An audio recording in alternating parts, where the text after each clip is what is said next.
La palabra del Señor dice. Bueno, primero quiero decirles que para mí esta enseñanza que les voy a dar, para mí es importante, porque puedo ver que el enemigo con sus astucias y con sus engaños, sí, no sé cuántas, porque con todas no he hablado, pero sé que lo que Dios tenía preparado para el miércoles, el enemigo de una y otra manera lo desvió. Y como hay que darle, y como no hay que darle ventaja, entonces yo voy a hablar. Voy a hablar algo de lo que el pastor predicó el día miércoles en el reportaje que vimos. Y yo espero que el Señor me dé la sabiduría que usted necesita para que pueda entender. Sí, voy a leer todo este capítulo. Jesús ora por sus discípulos. Estas cosas habló Jesús y levantando los ojos al cielo dijo: Padre, la hora ha llegado. Glorifica a tu Hijo, para que también tu Hijo te glorifique a ti. Pues le has dado potestad sobre toda carne, para que te dé vida eterna a todos los que le diste. Y esta es la vida eterna, que te conozcan a ti, el único Dios verdadero, y a Jesucristo, a quien has enviado. Yo te he glorificado en la tierra, he acabado la obra que me diste que hiciera. Ahora pues, Padre, glorifícame tú al lado tuyo, con aquella gloria que tuve contigo antes que el mundo existiera. He manifestado tu nombre a los hombres que en el mundo me diste, tuyos eran, y me los diste, y han guardado tu palabra. Ahora han conocido que todas las cosas que me has dado proceden de ti, porque las palabras que me diste les he dado, y ellos las recibieron. ¿Sí entendió? Porque las palabras que me diste les he dado, y ellos las recibieron, y han conocido verdaderamente que salí de ti, y han creído que tú me enviaste. Y yo ruego por ellos, no ruego por el mundo, sino por los que me diste, porque tuyos son. ¿Por quién ruega? Por nosotros. Yo ruego por ellos. Ajá, no ruego por el mundo, sino por los que me diste, porque tuyos son. Y todo lo mío es tuyo, y lo tuyo mío. Ya sé de dónde han sacado esa palabra. Todo es mío. Y todo lo mío es tuyo, y lo tuyo mío. Y he sido glorificado en ellos. Ya no estoy en el mundo, pero estos están en el mundo. Y yo voy a ti, Padre Santo, a los que me has dado. Guárdalos en tu nombre, para que sean uno, así como nosotros. Esa es una petición que el Señor hacía, ¿no? Que todos seamos uno, ¿sí? Así como nosotros. Dice, cuando estaba con ellos en el mundo, yo los guardaba en tu nombre. A los que me diste, yo los guardé. Y ninguno de ellos se perdió, sino el hijo de perdición, para que la escritura se cumpliera. Pero ahora vuelvo a ti y hablo esto en el mundo, para que tengan mi gozo completo en sí mismos. Yo les he dado tu palabra y el mundo los odió. ¿Sí oyó? Yo les he dado tu palabra y el mundo los odió, porque no son del mundo, como tampoco yo soy del mundo. No ruego que los quites del mundo, sino que los guardes del mal. No ruego que los quites del mundo, sino que los guardes del mal. No son del mundo, como tampoco yo soy del mundo. Santifícalos en tu verdad. Tu palabra es verdad. Como tú me enviaste al mundo, así yo los he enviado al mundo. Por ellos yo me santifico a mí mismo, para que también ellos sean santificados en la verdad. Pero no ruego solamente por estos, sino también por los que han de creer en mí por la palabra de ellos, para que todos sean uno, como tú, Padre, en mí y yo en ti, que también ellos sean uno en nosotros, para que el mundo crea que tú me enviaste. Yo les he dado la gloria que me diste, para que sean uno, así como nosotros somos uno, y en ellos y tú en mí, para que sean perfectos en unidad, para que el mundo conozca que tú me enviaste y que los has amado a ellos como también a mí me has amado. Padre, aquellos que me has dado, quiero que donde yo esté, también ellos estén conmigo, para que vean mi gloria que me has dado, pues me has amado desde antes de la fundación del mundo. Padre justo, el mundo no te ha conocido, pero yo te he conocido, y estos han conocido que tú me enviaste. Les he dado a conocer tu nombre, y lo daré a conocer aún, para que el amor con que me has amado esté en ellos y yo en ellos. Amén. Cuando estaba con ellos en el mundo, yo los guardaba en tu nombre. A los que me diste, yo los guardé, y ninguno de ellos se perdió, sino el hijo de perdición, para que la escritura se cumpliera. ¿De quién vamos a hablar? Judas, el hijo de perdición. El hijo de perdición.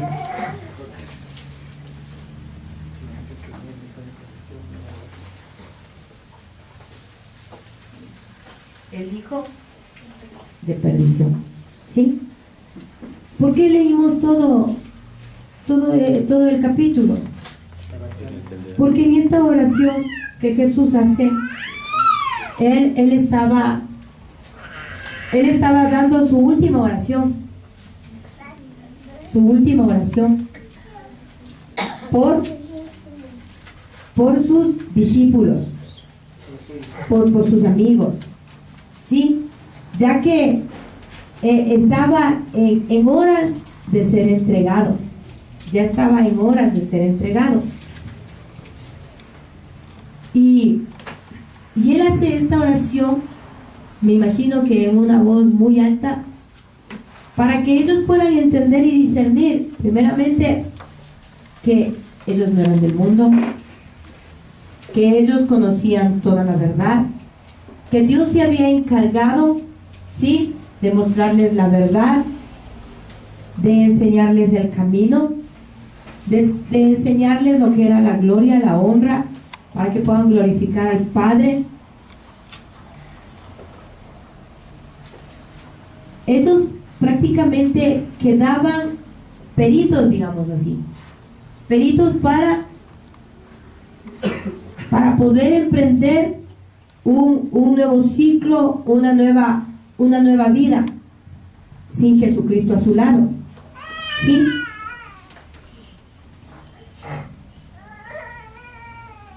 Pero el versículo 12 habla muy claro, ¿no? Dice: yo estaba con ellos en el mundo, yo los guardaba en tu nombre, y a los que me diste yo los guardé, y ninguno de ellos se perdió, sino el hijo de perdición. Estamos diciendo que el hijo de perdición era Judas, ¿verdad? Era Judas.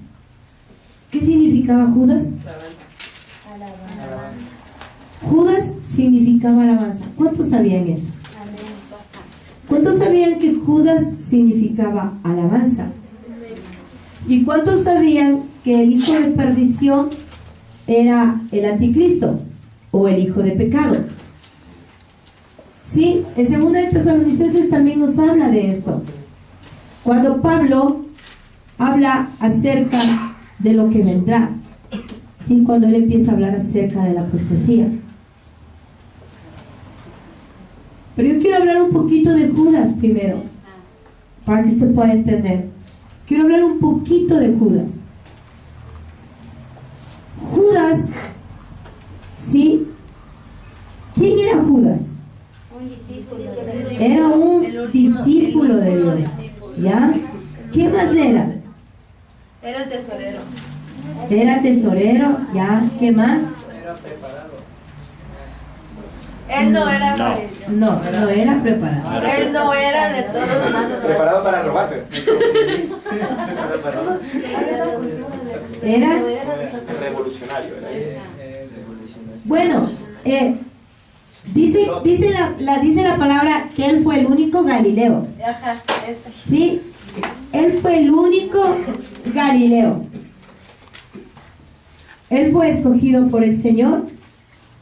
El Señor no hizo excepción de personas con él, aún sabiendo quién era.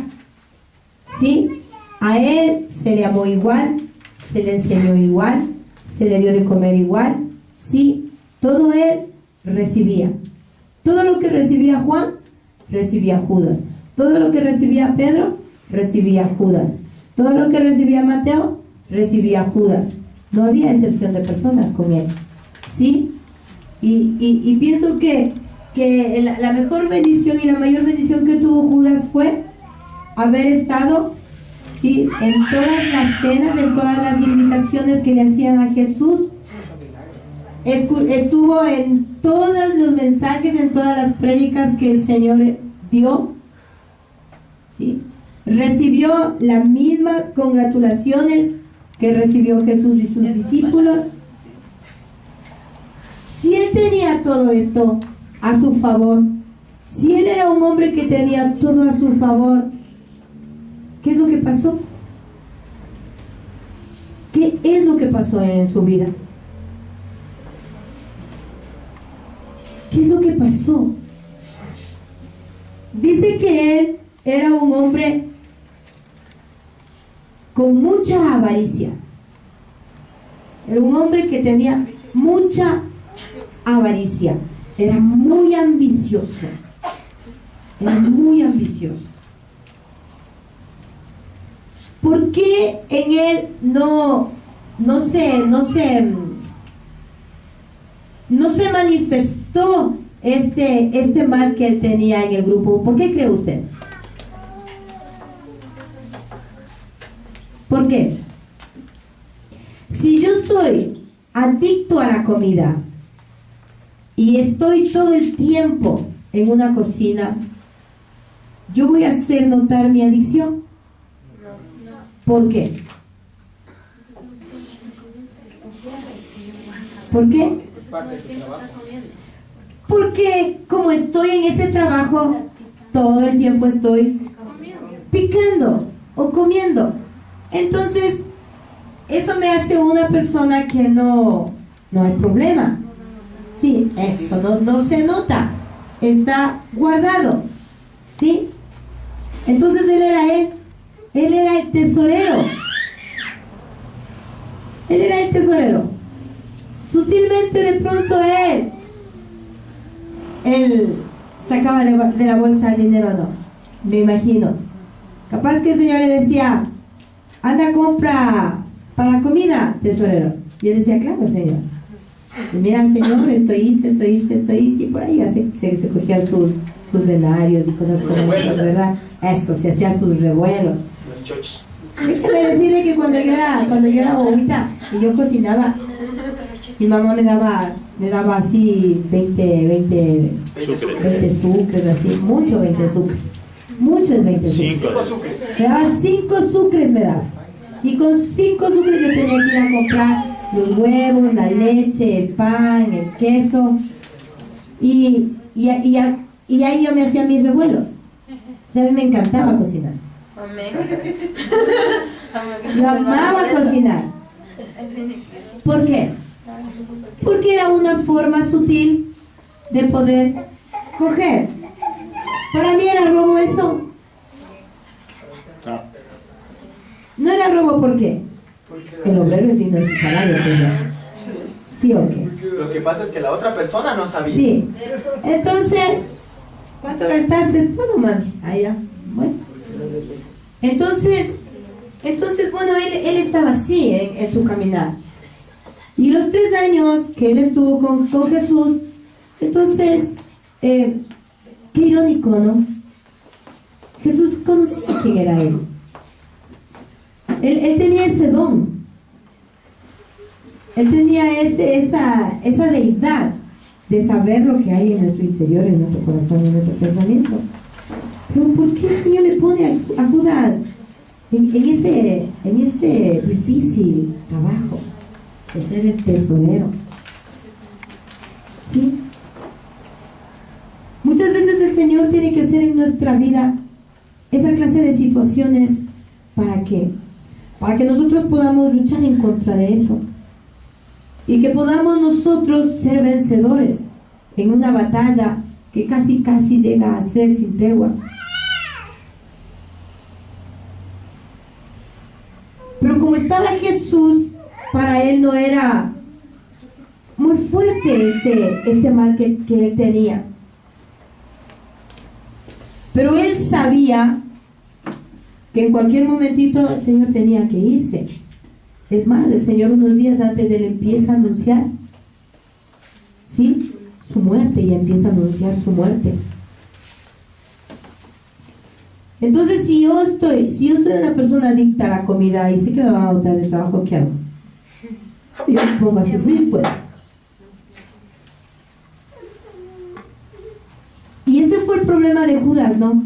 Que dice que Satanás entró a su vida y entró a su corazón. Y eso hizo que él vendiera a Jesús. ¿Por cuántas monedas? 30. Por 30 monedas de plata. ¿Sabe a cuánto equivale en este tiempo? ¿No sabe? 12 o 15 mil dólares. Eso es lo que valió Jesús para él.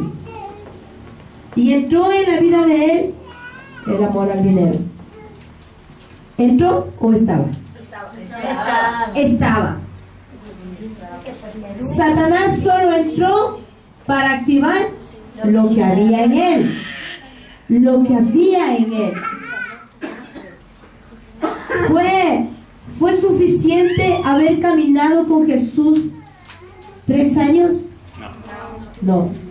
¿Fue suficiente haber aprendido la palabra? No. ¿Fue suficiente haber compartido con él las noches, las mañanas, las madrugadas? Porque dice que él solía salir a orar, ¿no? Antes de que saliera la aurora, dice. ¿Fue suficiente mirar los milagros? ¿Sí? Dice, no. No fue suficiente. ¿Por qué entra este diablo puerco? ¿Por qué entra a la vida de Judas? Primero, porque era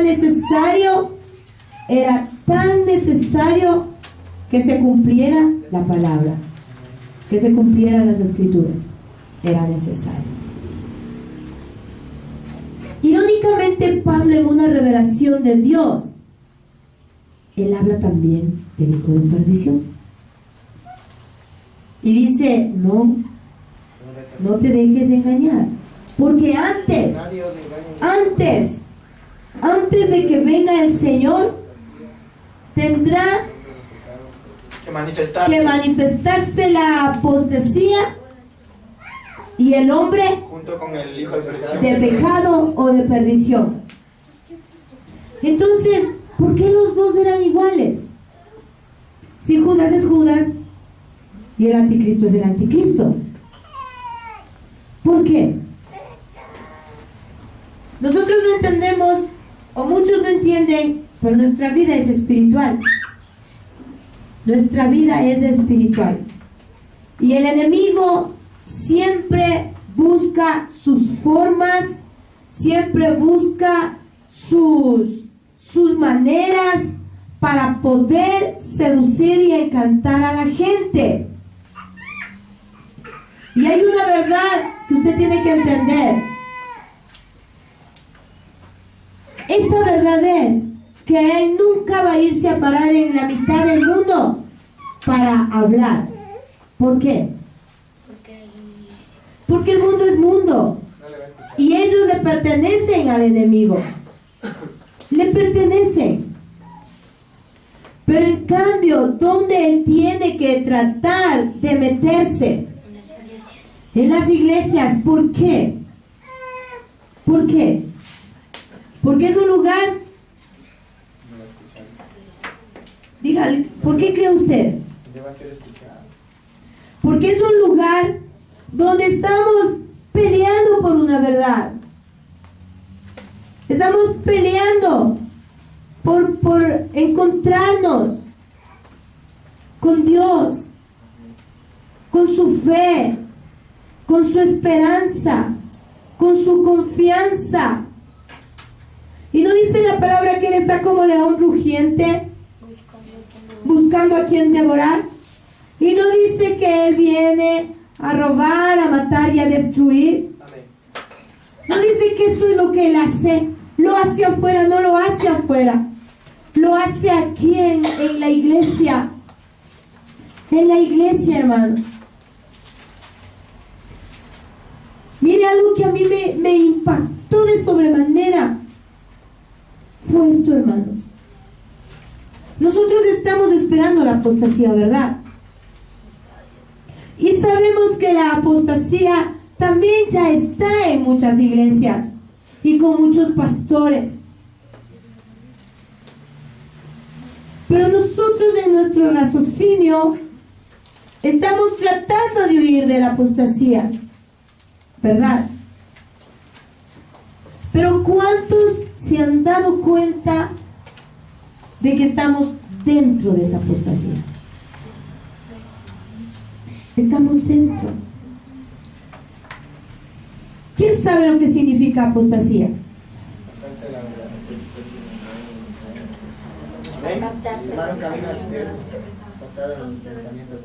Ya.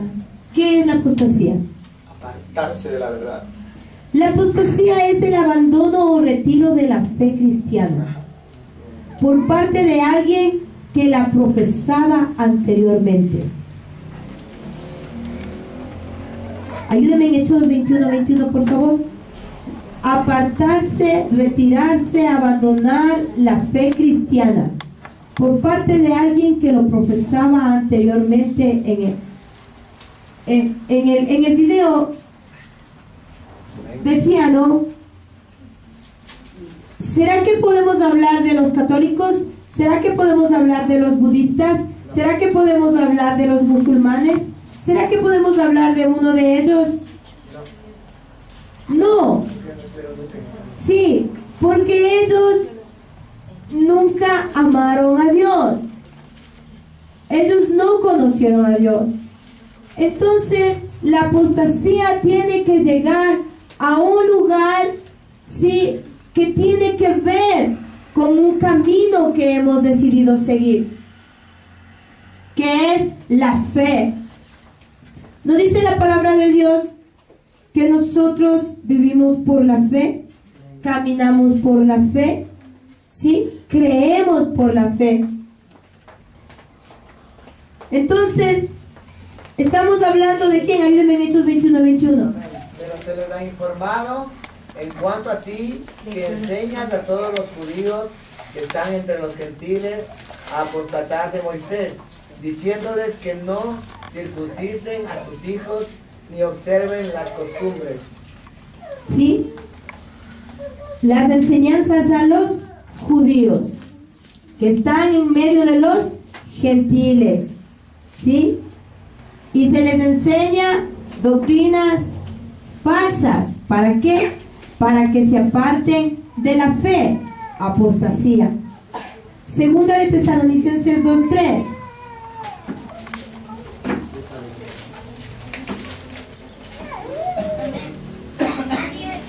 engañe en ninguna manera, porque no vendrá sin que antes venga la apostasía y se manifieste el hombre de pecado y el hijo de perdición. ¿Sí? No permitas que nadie te engañe. Sí. Donde se enseña que antes de la venida del Señor habrá una rebelión contra Dios. La apostasía nos está diciendo que antes de que venga el Señor tiene que haber una rebelión en contra de Dios. Pero ¿quién se va a rebelar en contra de Dios si el mundo todo el tiempo está en contra de Dios? Nosotros. La iglesia. Es la iglesia. Las personas que creemos en Él, que le seguimos y que le obedecemos. ¿Qué es lo que va a hacer la apostasía? Que nosotros nos rebelemos en contra de Dios, en contra de sus principios, en contra de sus preceptos.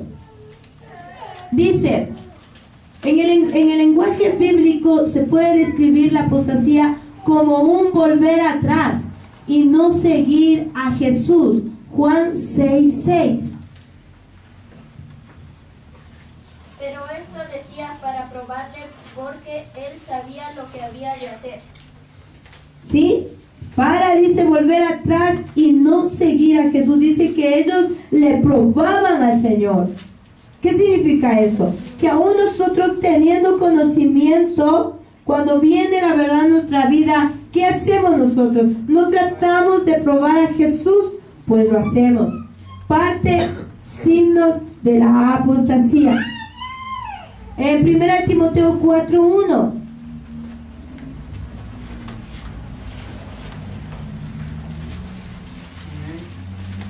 Pero el Espíritu dice claramente que en los postreros tiempos algunos apostatarán de la fe, escuchando a espíritus engañadores y a doctrinas de demonios.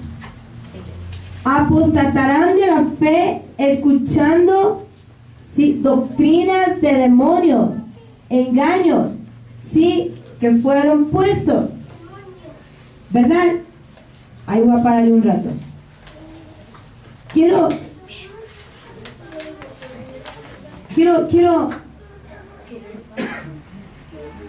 ayúdenme en Hebreos 3:12.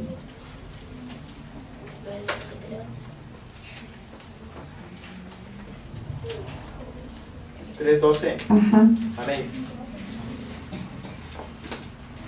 Amén. Ya, dice, mirad, hermanos, que no haya en ninguno de vosotros corazón malo de incredulidad para apartarse del Dios vivo. Síntoma. ¿Cuál es el síntoma? Apartarse. Corazón malo de incredulidad. Un corazón malo. Un corazón malo. Y el otro punto, incredulidad. O sea, si en la persona hay un corazón malo y hay incredulidad, es un buen candidato. Es un buen candidato para ser apóstata o entrar en el camino de la apostasía. No necesariamente usted tiene que ser un apóstata. No sé si me entiende. No necesariamente usted se va a parar aquí y va a predicar falsa doctrina o un espíritu de engaño y de mentira. No. Usted necesita, sí, simplemente estar sentado en ese lugar para practicar apostasía. Y el candidato para que pueda, sí, entrar la apostasía en él, tiene que tener un corazón malo y un corazón incrédulo. Y en Hebreos, aquí nos habla, sí, mirad, dice, buscad, mirad, sí, discernir, que no haya ninguno de vosotros que tenga un corazón malo y lleno de incredulidad, para que no entre en ellos la apostasía. Es lo que el Señor le estaba diciendo. Que nosotros tenemos que mirar. Y si a usted alguien ya le ha dicho,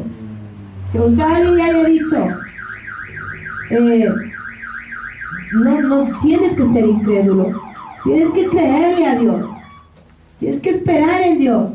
Entonces, si usted es de aquellos que dicen, yo no creo eso, o tiene que esperar un montón de zarcitas, o tiene que esperar que todo el mundo le diga, o tiene que, qué sé yo, si le han dicho que usted tiene un corazón malo, sí, si ya le han dicho, si el Señor ya le ha hablado, ¿qué es lo que usted ahora va a tener que pedirle al Señor? Que el Señor cambie esas aptitudes que hay, porque usted es una persona apta, un candidato, vea, claro, para que entre la apostasía. Eso es lo que pasó en Judas. Judas tuvo, sí, en él raíces, tuvo puertas que certificaban que él podía ser un hombre de perdición. Dios a él le dio la oportunidad. ¿Usted cree que todos los días Jesús no creía en él? Sí. Yo creo que sí. Yo creo que porque le amaba. Yo hoy escribí algo en el Facebook, yo decía, solo el amor.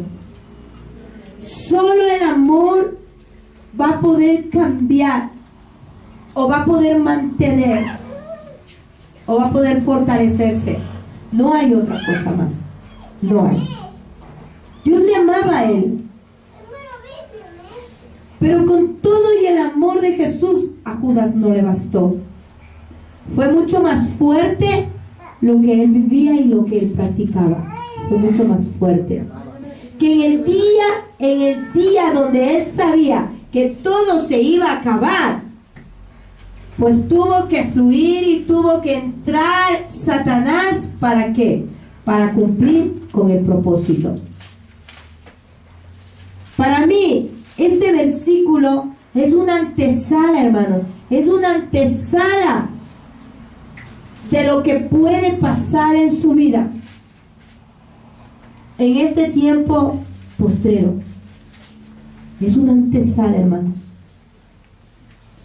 Dios, ¿cómo será de bueno en nuestra vida que Él trató muchas veces de hacernos ver y sentir lo que iba a ser perdición para nosotros?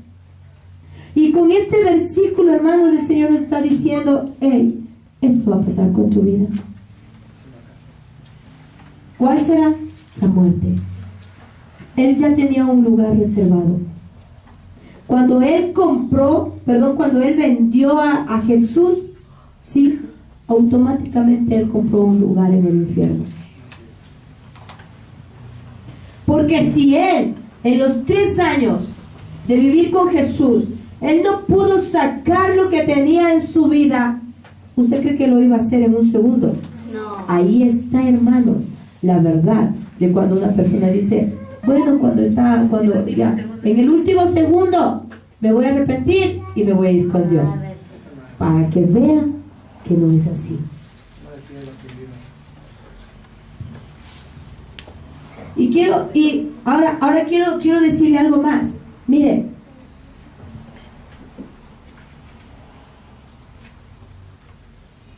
¿por qué la apostasía ya la estamos viviendo?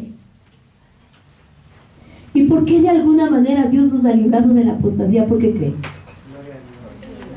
Porque hemos caminado este tiempo con Él. Ya. Pero también porque reconocemos quién es. porque en nuestra vida nosotros hemos venido de un proceso en proceso. Eso ha hecho que el Señor nos guarde. Pero lastimosamente el camino empezó a ser tan estrecho. La palabra dice que aún los justos con dificultad se salvarán. Con dificultad se salvarán. Y yo quiero hablarle un poquito de la historia de la iglesia. ¿Sí? Bueno, la iglesia, desde que Jesucristo estuvo en la tierra, que son más de 2000 años, 2015 me parece, ¿sí? Empezaron muchos periodos en la historia de la iglesia, muchos, ¿sí?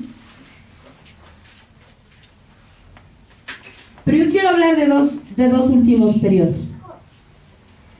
El uno que es el moderno y el otro es el posmoderno. El moderno empieza en 1901 hasta 1980. Y en 1980 hasta este día, sí, es el posmoderno.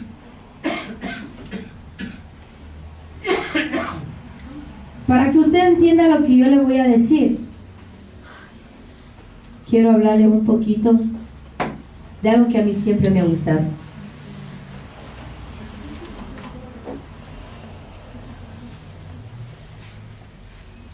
Nosotros, ayúdeme en Mateo 24:36, por favor. 24. Mateo 24:36. Amén. Pero del día y la hora nadie sabe, ni aun los ángeles de los cielos, sino solo mi Padre. Amén. ¿Sí? Jesucristo nos dejó muy claro que ni la hora ni el día nadie lo iba a saber. Pero Él dejó señales, ¿no es cierto? Él dejó señales. Y una de las señales que el Señor deja antes de que empiece todo lo que tiene que ver con el arrebatamiento, con la tribulación, ¿sí? Con la venida del Señor, el Señor deja un versículo claro. Vamos a ir a Juan 14:1 al 3. Amén. Juan 14:1 al 3. No se turbe vuestro corazón, creéis en Dios, creed también en mí. En la casa de mi Padre muchas moradas hay, si así no fuera, yo no los hubiera dicho. Voy, pues, a preparar lugar para vosotros. Y si me fuere y os preparare lugar, vendré otra vez, y os tomaré a mí mismo, para que de donde yo estoy, vosotras también estéis. Sí. Dice que cuando ya supieron que Él se iba a ir, dice que Él dijo, no se turbe vuestro corazón. No, sí, se asustaron. Porque el Señor ya empezó a decir que habrán guerras y rumores de guerras, y que habrán nación contra nación, y que habrán cosas como esas, ¿verdad? Ayúdenme en Mateo 24, 32, 35. Mateo 24, del 32 al 35. De la higuera aprender. Sale la voz, viejita, por favor. De la higuera aprended la parábola, cuando ya su rama está tierna y brotan las hojas. Sabéis que el verano está cerca. Así también vosotros, cuando veáis todas estas cosas, conoced que está cerca a las puertas. ¿Sí? De cierto Sigue. os digo que no pasará esta generación hasta que todo esto acontezca. El cielo y la tierra pasarán, pero mis palabras no pasarán. Entonces dice, cuando ya su rama está tierna y brotan las hojas, sabéis que el verano está cerca. Así también vosotros, cuando veáis todas estas cosas, conoced que está cerca, a las puertas, dice. De cierto os digo, que no pasará esta generación hasta que todo esto acontezca.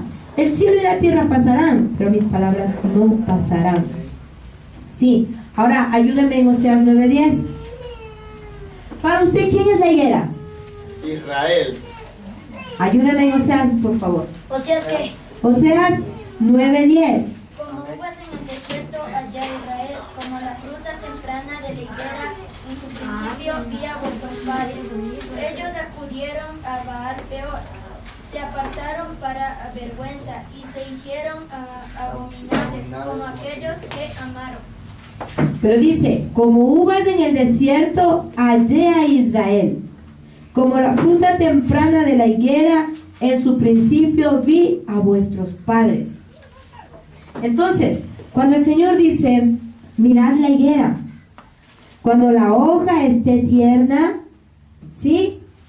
Entonces dice, el Señor dice, entonces de cierto te digo que esta generación no pasará sino hasta que se haya cumplido todo lo que Él ha dicho. ¿Quién sabe cuántos años tiene una generación? Generación 100 años. No creo.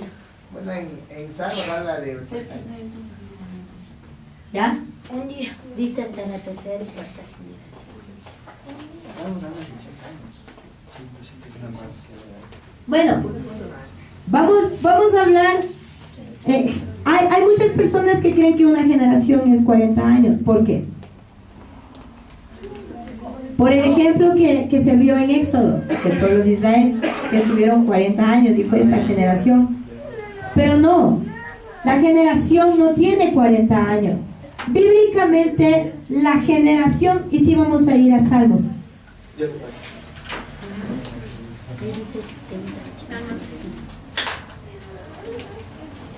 Primero vamos un ratito a Hebreos 3 del 8 al 10.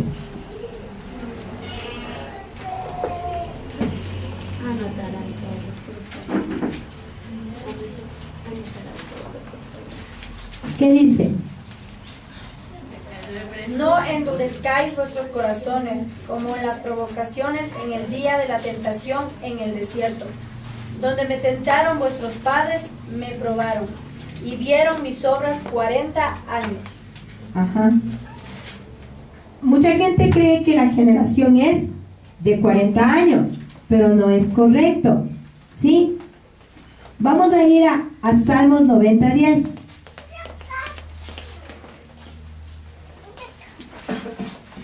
Número 10. Los días de nuestra edad son 70 años.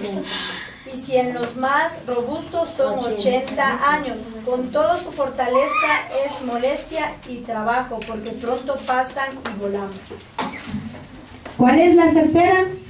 70. 70 años. Dice, porque la edad nuestra es 70 años. Para los más robustos, dice, 80 años. Entonces, la generación dura 80 años. Sí. Eso es lo que dura una generación. Perdón, 70 años. Eso es lo que dura una generación. Sí. Por eso yo solía decir que las personas que mueren más de los 80 años realmente son personas que han sido bendecidas por Dios. ¿Sí? Era necesario. Recuerde que la edad a la que Dios disminuyó primero fue hasta 120. Eso te iba a decir. Realmente era un regalo de Dios. Hablando del Antiguo Testamento, realmente era un regalo de Dios el que una persona pueda vivir muchos años. Así es. Muestra de ello tenemos, por ejemplo, pese a que ya la generación vivía 120 años, más sin embargo creo vivió 125, si no estoy mal, Moisés. Pero en David también dice que los días de vida de David fueron muchos y fueron en buena vejez. Entonces, si la generación dura 70 años, dice que nosotros tenemos que ver cuando la hoja de la higuera esté tierna. ¿Qué significa eso? Israel siempre peleó por ser una nación. Siempre peleó por ser una nación. Pero la primera vez que ella empieza a tener o hacer una hoja de higuera tierna es en 1948. El 14 de mayo de 1948 volvió la higuera a brotar y volvió a ser una nación. Ahora, esta es la pregunta clave. Si en 1948 Israel empieza a ser la hoja tierna, significa que ¿desde dónde empieza la generación? Desde 1948, porque el Señor lo dice. Cuando veas tú la hoja que esté tierna de la higuera, entonces de cierto te digo que no pasará esa generación, o esta generación no pasará hasta que se cumpla todo lo que te he dicho. Sume 1948 más 70. 2018.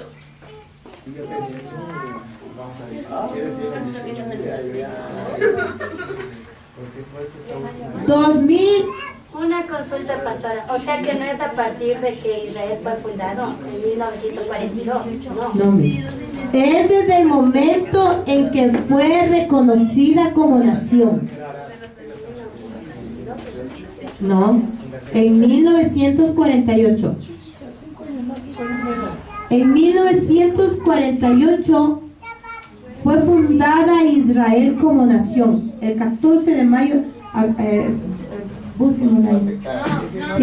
Sí, lo que pasa es que esa generación, el reloj de Israel está parado, porque la palabra dice que el reloj se parará hasta que Israel vuelva. Por eso lo que estamos viviendo está parado el reloj. Cuando pase esto vendrán a cumplirse los 7 años que está bíblicamente. Pero los 7 años que está hablando Abigail, sí, es la última semana. Porque si nosotros hablamos de 70 años, sí, cada 7 años es una semana en el reloj judío.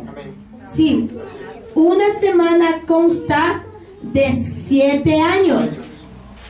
Sí, entonces significa que hay una semana que todavía está parada.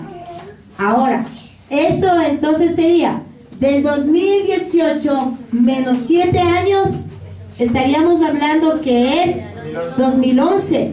Entonces, desde el 2011 hasta el 2018, desde el 2011 hasta el 2018, como dice Abigail, es un reloj que está parado. ¿Por qué está parado? Por eso dicen, no tomes por tardanza lo que Dios está haciendo. Es simplemente porque Dios está esperando. Sí, miren, Él es soberano. Él puede hacer que pase algo hasta el 2018, como puede ser que se alargue. Sí. O como puede ser que mañana haga algo, o en el 2016 o en el 2017. Pero, sí, como está la palabra escrita, tendría que darse los acontecimientos hasta el 2018. Hasta el 2018. A mí me encanta esto. No vine a hablar de esto. Sí. Ahora, yo les dije que en la historia de la iglesia, ¿sí?,